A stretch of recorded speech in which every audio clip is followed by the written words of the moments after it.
Many young people flock to the city in search of milk and honey, but the sudden change in scenario can result in one falling prey to the so-called fast life.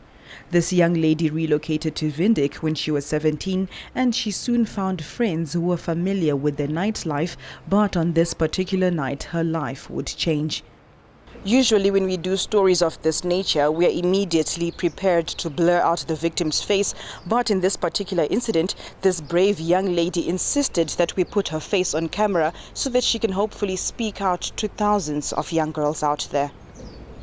We went to a bar, partying with our friends, and then we met. She was already knew the two guys, and it was friends for a long time.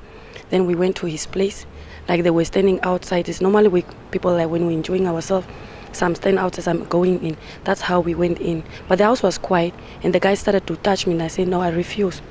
But when I refused, it's started to force me. It's when he grabbed me and raped me.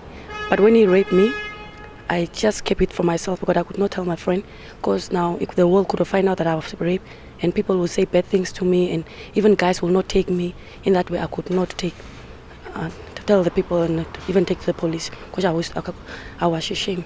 Not only was she hurt physically, but it also scarred her emotionally, further retaliating in a way that many would frown upon.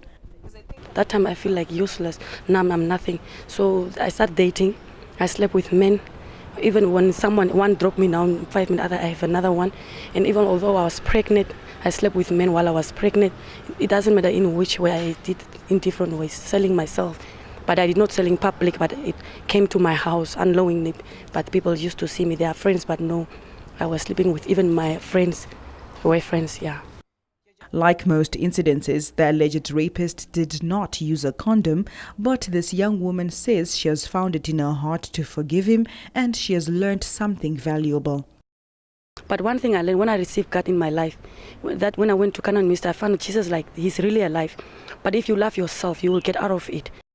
Nevertheless, because the case was never reported, the alleged rapist was never brought to book.